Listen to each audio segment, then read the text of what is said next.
Hello viewers, राजनीति channel में आपका स्वागत है।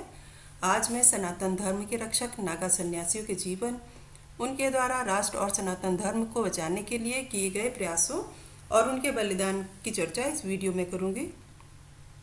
अभी हाल ही में तालिबानियों के द्वारा अफगानी नागरिकों पर अमानवीय अत्याचार करके जो राजनीतिक सत्ता हासिल की गई, उसे हम सभी ने देखा।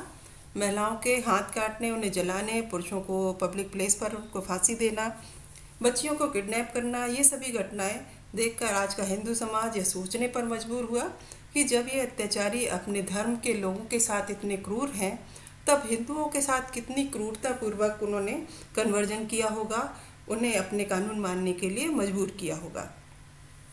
अफगानिस्तान की घटना के बाद समस्त हिंदू समाज अपने पूर्वजों के प्रति कृतज्ञता एवं सम्मान का भाव महसूस कर रहा है कि जिस सनातन हिंदू संस्कृति को फॉलो करते हुए आज हम लोग जीवित हैं और गर्व कर रहे हैं, उसके लिए हमारे पूर्वजों ने कितने अत्याचार सहे होंगे और कितना बलिदान किया होगा। सनातन धर्म हजारों वर्षों से भारत भूमि में जीवित है और वह अपना अस्तित्व ऐसे ही नहीं बनाए हुए। इसके लिए बहुत युद्ध लड़े गए, लाखों लोग बलिदान हो गए, जिनमें सबसे आगे रहे हैं नागा साधु और सन्यासी।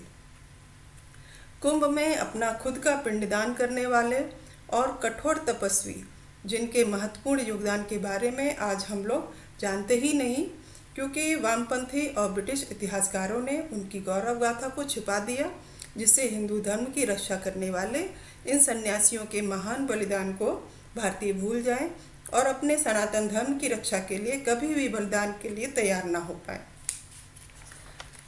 प्राचीन समय में आक्रमणकारियों से मठ मंदिरों और भारतीय जनमानस को बचाने के लिए आदि गुरु शंकराचार्य ने धार्मिक अखाड़ों की स्थापना की थी।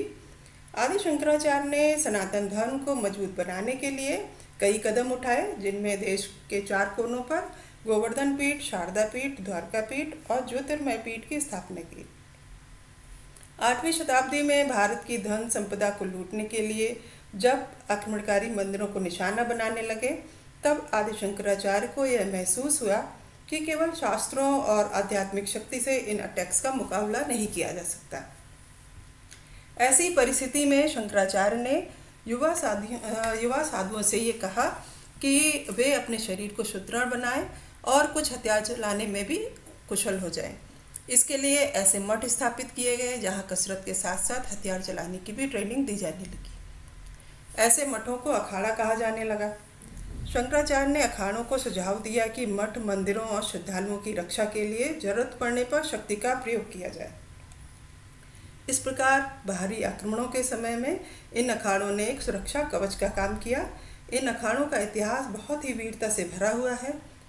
अखाड़े से जुड़े महंत नागा सन्यासियों ने प्राचीन तीर्थ स्थलों और मंदिरों की रक्षा के लिए अपने प्राणों की आहुतियाँ दी हैं।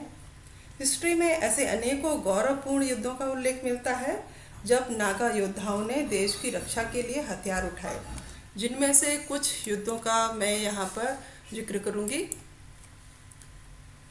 महाराणा प्रताप और मुगलों के बीच दिवेर छापली स्थान पर 1582 में एक युद्ध लड़ा गया, जिसमें प्रताप ने मुगलों को हराकर उनका मनोबल बुरी तरह तोड़ दिया था। इस युद्ध में नागा साधुओं ने महाराणा प्रताप का साथ दिया था और इस क्षेत्र में उनकी समाधियां आज भी देखी जा सकती हैं, जिनसे आज की पीढ़ी अनजान है। फिर 1666 में हरिद्वार कुंभ मेले में औरंगजेब के द्वारा भेजी गई सेना ने जब हमला किया तो नागा संतों ने एकजुट होकर युद्ध किया और उन्हें भगा दिया। इसी तरह 1757 में अफगान लुटेरे अहमद शाह अब्दाली ने गोकुल पर अटैक करने के लिए अपनी सेना भेजी, तो नागा सन्यासियों ने उनका डटकर मुकाबला किया और अब्दाली की सेना को हरा दिया और गोकुल की रक्षा की। आज़ादी के बाद इन अखाड़ों ने अपना सैन्य चरित्र त्याग दिया और कुंभ में दिखने के बाद ये सन्यासी हिमालय और गुफाओं में ऊंची पहाड़ों पर तपस्या करने के लिए चले जाते हैं और कुछ सन्यासी अपना जीवन मंदिरों में ही बिताते हैं। तो इस तरह से ऐसे अनेक युद्धों में नागा सन्यासियों ने राष्ट्र की, धर्म की रक्षा की, उन्हें बचाए रखा।